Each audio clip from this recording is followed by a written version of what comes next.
صبح بدا من طلعته. آسانی کا وقت آیا تو ختیجہ بیمار ہو گئی. ام المومنین سیدنا ختیجہ رضی اللہ تعالیٰ عنہ علیل ہوئی، علالت شدید ہوئی تو نبی پاک آ کے سرانے بیٹھے. قربان جاؤں، آج لوگ اتنی نوکری نہیں کرتے جتنا احسان جتلاتے ہیں. کہتے ہیں وہ فلاں مولوی صاحب کو روٹی میں دیا کرتا تھا، وہ فلاں آدمی کے ساتھ اس کو تو آگے پہنچایا ہی میں نے.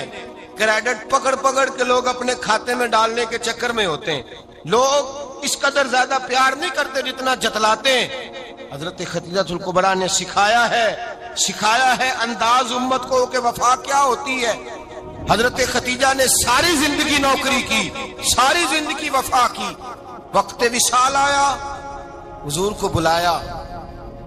اللہ کے محبوب تشریف فرما ہوئے.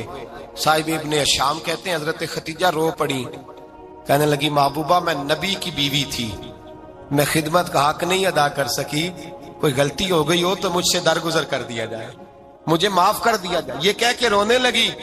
نبی پاک نے فرمایا تو غلطی کی بات کرتی ہے، خوش ہو جا، میرے رب نے وعدہ فرمایا ہے کہ تو دنیا میں بھی میری بیوی ہے تو جنت میں بھی تو ہی میری بیوی بنے گی. وعدہ کیا ہے اللہ تبارک و تعالی، میں نے تجھے پسند کیا ہے، جنت میں بھی تو ہی میری بیوی ہے. میرے نبی کریم سید عالم صلی اللہ علیہ وسلم نے حضرت خدیجہ الکبریٰ رضی اللہ تعالیٰ عنہ سے اس قدر زیادہ، حضرت عائشہ فرماتی ہیں اکثر گھر میں اکثر نبی پاک حضرت خدیجہ کا ذکر چھیڑ دیتے. یہاں تو آدمی بہن کا ذکر نہیں نہ کر سکتا، بیوی کے سامنے اماں کا ذکر نہیں کر سکتا، معاملہ خراب ہو جاتا، بڑا مشکل ہو جاتا، مشکل ہے. حضرت عائشہ صدیقہ بظاہر تو سوکن تھی نا، لیکن حضرت عائشہ بیان کرتی ہیں، کہتے ہیں نبی پاک سب سے زیادہ حضرت خدیجہ کا ذکر کرتے تھے گھر میں، اکثر ذکر ہو. خدیجہ یوں کرتی تھی، خدیجہ یہ کام اس طرح کرتی تھی، خدیجہ کا یہ رنگ ہوتا تھا، اس کا یہ طریقہ ہوتا تھا، اس کا یہ طرز حیات تھا، وہ ایسے چلتی تھی، وہ ایسے، اکثر حضور بیان کرتے. حضرت عائشہ فرماتی ہیں مجھے رشک ہوتا، رشک، ناز کرتی میں، کیا مقدر ہے خدیجہ کے. کہتی ہے ایک دن نا میں نے کہا ذرا بات تو کروں. کہتی ہے نبی پاک گوشت لائے، مجھے کہا عائشہ ذرا گوشت صاف کرو، پکاؤ اور ذرا شوربہ زیادہ کرنا. کہتی ہے میں نے وہ گوشت لیا، صاف کرنے لگی. میں نے کہا حضور شوربہ کیوں زیادہ کرنا ہے، مہمان آنے والے ہیں، کچھ لوگوں کو آنا ہے. تو نبی پاک نے فرمایا نہیں، آنا تو کسی نے نہیں، مجھے پتا چلا ہے مدینے میں خدیجہ کی کچھ سہیلیاں آئی ہیں، میرا دل کرتا ہے کچھ سالن بطور تحفہ ان کو بھی بھیج دیں. تو ذرا زیادہ پکانا، خدیجہ کی سہیلیوں کو میں نے سالن بھیجنا ہے، تحفہ دینا ہے. حضرت عائشہ کہتی ہیں ایک جملہ ہلکا سا، بے ضرر سا، بڑا دھیما سا، بچ کے بڑا اپنے آپ کو محتاط کر کے. میں نے کہا یا رسول اللہ صلی اللہ علیہ وسلم آپ خدیجہ کا ذکر بہت کرتے ہیں. حضور وہ تو عمر میں 15 سال بڑی تھی. یا رسول اللہ صلی اللہ علیہ وسلم اللہ نے آپ کو جوان اور خوبصورت بیویاں دی، آپ خدیجہ کا ذکر کرتے ہیں. فرماتی ہیں یہ بات کہہ کے میں خاموش ہو گئی، میرا خیال تھا جواب آئے گا، دیر ہو گئی، حضور جواب نہیں دیتے. کہتے ہیں میں نے یوں نظر اٹھا کے دیکھا تو چہرہ مبارک سرخ ہو گیا. اور رسول پاک نے فرمایا عائشہ آج بات کی ہے، آج کے بعد یہ بات نہ کرنا. میں نے کہا حضور کیا ہوا؟ فرماتے ہیں پہلے جلال تھا، پھر اچانک وہ جلال آنسو میں بدلا. اور حضور نے رو کے فرمایا عائشہ تم ساری بیویاں سکھوں کے وقت آئی ہو، خدیجہ تو میرے دکھوں کی ساتھی ہے، وہ تو میری آزمائشوں تکلیفوں کی ساتھی، اس نے تو میرے ساتھ وقت کٹھن بتایا. جب لوگ مجھے پتھر مارتے، میرے رستے میں کانٹے بچھاتے، میں پریشان ہو کے لوٹتا، اس کے ایک ہاتھ میں دودھ کا پیالہ ہوتا، ایک ہاتھ میں کھجوریں ہوتی، دودھ پلا کے، کھجور کھلا کے، بستر بچھا کے، روٹی دے کے کہتی محبوبہ غم نہ کرنا، اللہ بڑی عزتیں عطا فرمائے گا، اللہ بڑی شانیں عطا فرمائے گا. میرے رسول کریم سید عالم صلی اللہ تعالی علیہ وآلہ وسلم. اور پھر امام ابن حجر نے لکھا ہے، آپ فرماتے ہیں بعض لوگوں پہ حضور نے کبھی جلال بھی فرمایا ہے، کبھی جلال بھی فرمایا، اور حضور کا جلال بھی بڑی رحمت والا ہے. نبی پاک نے فرمایا اللہ اگر میں اپنے کسی امتی کو جھڑک دوں تو اسے اتنا ثواب دینا جتنا تو فرض نماز کا ثواب عطا کرتا ہے. حضور کا تو جلال بھی کرم والا ہے، کرم والا جلال ہے رسول پاک کا۔ اکثر بعض لوگوں پر حضور ناراض بھی ہوتے، لیکن امام ابن حجر فتح الباری میں فرماتے ہیں کہ صحابہ اور اہل بیت میں سے حضرت ختیجہ الکبریٰ کی وہ ہستی ہے جس پر کبھی نبی پاک ناراض نہیں ہوئے، کبھی ناراض نہیں ہوئے۔ یہ سب سے بڑی فضیلت ہے حضرت ختیجہ کی۔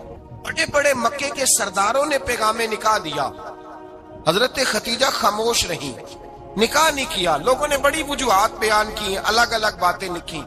شیخ محقق شاہ عبدالحق محدث دہلوی فرماتے نہیں، اصل بات اور تھی۔ عرب کے اندر سال کے بعد عورتوں کا ایک میلہ لگتا تھا خانہ کعبہ کے پاس، صرف عورتیں اکٹھی ہوتی تھی، میلہ لگا ہوا تھا۔ ایک تورات جاننے والا یہودی عالم بھی آیا ہوا تھا، وہ بیویوں کے مجمع پہ نظر ڈال کے کہنے لگا، بیویوں مرد کا کام تو کوئی نہیں عورتوں کے مجمع میں بات کرنا، لیکن میں تمہیں ایک پیغام دینے لگا ہوں۔ اللہ کے آخری رسول جو مکے میں پیدا ہونے والے ہیں، ان کے آنے کا وقت قریب آ گیا ہے۔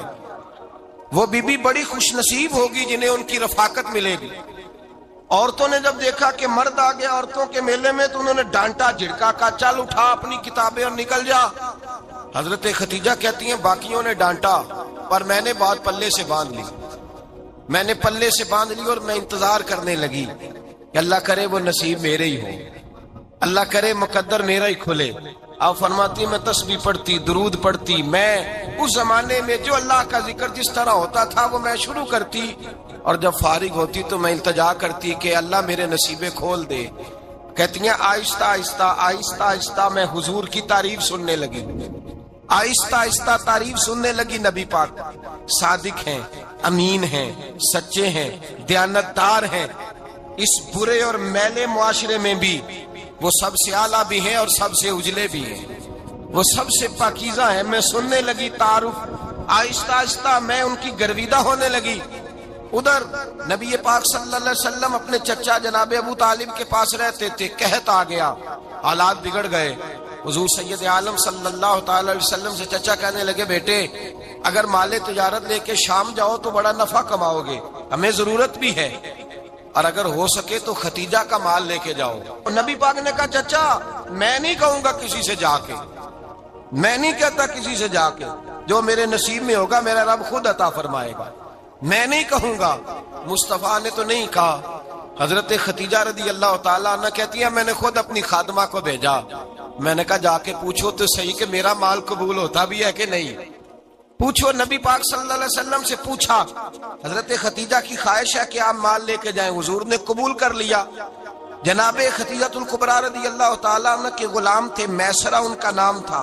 جناب ختیجہ نے ان کو ساتھ بھیجا، فرمایا تین باتیں ارشاد فرمائی۔ ایک تو فرمایا سارا رستہ غور سے دیکھنا میرے نبی کے ساتھ کیا معاملات درپیش ہوتے ہیں۔ ابھی اعلان نبوت نہیں کیا، فرمایا ذرا غور کرنا، میرے مصطفیٰ کا مطالعہ کرنا، اور مجھے واپس آ کے سبق سنانا۔ وہ جو تم نے چہرہ بددعا کی تلاوت کی ہو ذرا مجھے واپس آ کے سنانا۔ جنہاں نے دل پر جانی ڈٹھا ہو اکھیاں ہی تک لیاں، تو ملے ہوں تے ساجن ملیا ہوں ناساں لگ پئیاں، ذرا جا کے نا تلاوت کرنا اور مجھے دکھ۔ اور دوسرا فرمایا تم میرے غلام ہو تو مصطفیٰ کے بھی غلام بن کے رہنا، میں سنتی ہوں کہ کردار کے، افکار کے، نظریات کی، عظمت کے بلند و بالا، وہ جیسے کہیں ویسے کرنا۔ اور تیسری حضرت ختیجہ نے نصیحت فرمائی، فرمایا محمد ابن عبداللہ صلی اللہ علیہ وسلم کی رائے سے اختلاف نہ کرنا، یہ چلتے ہوئے معاہدہ کیا، جو وہ کہہ دے سو کر جانا۔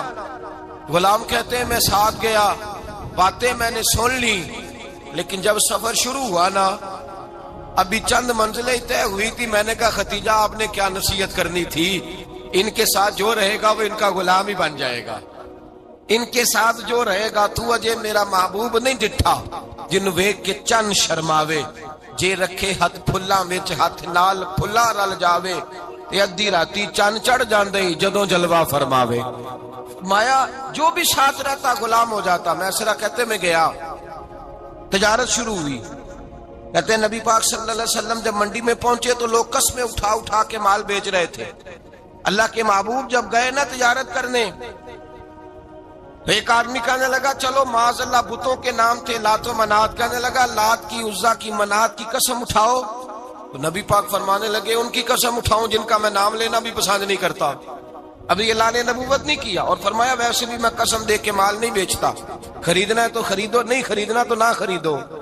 کہتے ہیں لوگ قسمیں اٹھا اٹھا کے پیچھے جاتے تھے، پر میرے نبی جس سے رخ پھیرتے تھے وہ نبی پاک کے پیچھے ہو جاتا تھا۔